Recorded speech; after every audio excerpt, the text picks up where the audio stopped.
Mano, você provavelmente conhece a Netflix. É claro que conhece, mané. Mas existe uma boa chance de você não conhecer a verdadeira história dela. Porque antes de virar uma grande business high technology, antes das séries originais, antes do streaming e antes até da sua avó assinar pra ver dorama... Ô, Bel, aqui tem Netflix? Não, meu filho, só tem Dorflex.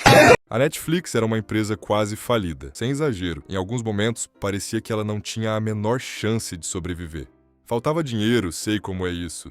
Dívidas até o pescoço, também sei como é isso. Eu tô duro! Porra! Os investidores estavam nervosos, e a empresa chegou ao ponto de tentar se vender por apenas 50 milhões de dólares. Preço de uma dose de pitu no bar do Bahia. Eu tô indo, não, calma aí que eu vou te dar aí, vai! Não, vai! Mas naquela época era uma tentativa desesperada de sobreviver. E o mais inacreditável, quem recusou comprar a Netflix foi justamente a empresa que ela destruiria anos depois. Mas para entender essa história, precisamos voltar para uma época onde os Enzos nem imaginam como era. Uma época sem streaming, sem YouTube, sem Disney Plus, sem Prime Video, sem IPTV, né? Seu amante de pirataria. Se você queria assistir um filme, tinha que sair de casa e ir até uma locadora. E era aí que começava a dor de cabeça. O caba cansado, depois de ter batido uma laje, ainda tinha que sair de casa para alugar um filme. Não! Pobre eu não viu mais, no outro mundo não viu mais pobre. Vou conversar com Deus certo. Você escolhia um filme, levava para casa, tu assistia, e depois precisava devolver dentro do prazo. Se esquecesse, tomava multa. Aí quando mexe no bolso, meu amigo, o caba enlouquece. Tô puto de bravo com essas porra aí, mano. Existe uma história famosa envolvendo Reed Hastings, um dos fundadores da Netflix. Segundo ele, certa vez precisou pagar cerca de 40 dólares por devolver um filme atrasado. Anos depois, surgiram dúvidas sobre a precisão dessa história. Mas o fato é que ela ajudou a inspirar uma pergunta simples. Por que assistir um filme precisa ser tão complicado, mané? Foi aí que Hastings se juntou a Mark Randolph. Os dois começaram a pensar em uma alternativa. Mas tinha um probleminha, meu amigo. A internet dos anos 90 era ruim virado na bobônica. Assistir filmes online era praticamente impossível. Então eles precisavam encontrar outro caminho. E foi aí que surgiu uma ideia aparentemente simples. Enviar DVDs pelo correio.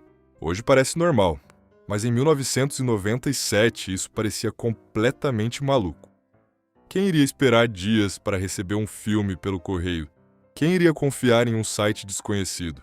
Quem iria trocar a locadora da esquina por um envelope vermelho? Ninguém, mané. Na verdade, os próprios fundadores não sabiam. Por isso fizeram um teste. Compraram um DVD, colocaram dentro de um envelope, mandaram pelo correio e ficaram esperando. Se o DVD chegasse quebrado, a ideia provavelmente morreria ali mesmo. Mas não quebrou. O disco chegou funcionando e foi assim que nasceu a Netflix. O problema é que ter uma ideia não significa ter um negócio. Durante os primeiros anos, a empresa queimava dinheiro sem parar. Ela tinha poucos clientes, pouca receita. E praticamente nenhuma garantia de que aquilo daria certo. Era uma aposta, e apostas podem dar muito errado. Escutou isso, seu aspirante a analista de velas de alta. Então veio o ano 2000, e com ele chegou uma das maiores crises da internet, a famosa bolha das empresas.com. Durante alguns anos, investidores colocaram dinheiro em praticamente qualquer empresa que tivesse um site. Muitas prometiam revolucionar o mundo, mas poucas realmente tinham um modelo de negócio sustentável. Quando a bolha estourou, bilhões de dólares desapareceram. Empresas fecharam, funcionários foram demitidos, investidores fugiram. E a Netflix ficou numa situação extremamente delicada. A empresa estava perdendo dinheiro, o crescimento era menor do que o esperado, e a sobrevivência estava em risco. Foi nesse momento que aconteceu uma das reuniões mais absurdas da história dos negócios. Os executivos da Netflix procuraram a Blockbuster. Na época, a Blockbuster era praticamente dona do mercado. Milhares de lojas, milhões de clientes, uma marca gigantesca. A proposta era simples, comprar a Netflix por 50 milhões de dólares. Hoje parece inacreditável, mas naquela época a Netflix não era vista como uma futura gigante. Era apenas uma empresa problemática tentando encontrar seu espaço. Os executivos da Blockbuster ouviram a proposta e recusaram. Alguns relatos afirmam que eles acharam a ideia ridícula. Afinal, por que uma gigante compraria uma empresa que enviava DVDs pelo correio? Parecia um negócio sem futuro. A Netflix saiu da reunião sem acordo, e provavelmente sem imaginar que aquela rejeição mudaria a história do entretenimento. Mas a verdade é que a empresa continuou sofrendo por vários anos. Muita gente pensa que a Netflix virou um sucesso da noite para o dia. Não virou. Ela passou anos tentando encontrar um modelo que realmente funcionasse. Foi então que surgiu uma ideia que mudaria tudo. Em vez de cobrar por cada filme alugado, a Netflix criou um sistema de assinatura. O cliente pagava uma mensalidade fixa, sem multas, sem taxas escondidas, sem surpresas desagradáveis. A proposta era tão melhor que muita gente começou a abandonar as locadoras tradicionais. Enquanto isso, a Blockbuster continuava ganhando muito dinheiro justamente com as multas que os clientes odiavam. E aí, apareceu um problema clássico das grandes empresas. Quando um modelo está dando lucro, fica difícil aceitar que ele pode estar ficando ultrapassado. A Netflix percebeu isso antes dos concorrentes. E então fez uma aposta ainda mais arriscada.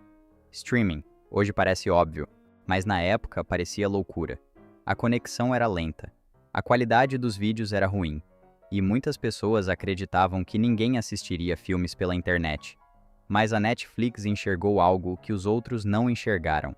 A internet iria melhorar, e quando melhorasse, ninguém mais teria paciência para esperar DVDs chegarem pelo correio. Em 2007, a empresa lançou oficialmente seu serviço de streaming. Foi um divisor de águas. Pouco a pouco, os assinantes migraram para o novo formato. O crescimento acelerou, e o mercado começou a mudar. Enquanto isso, a Blockbuster tentava reagir, mas já era tarde.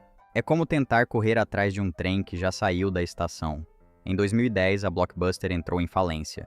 A empresa que parecia invencível foi derrotada, e a companhia que ela recusou comprar por 50 milhões de dólares continuou crescendo. Mas nem tudo foi perfeito para a Netflix.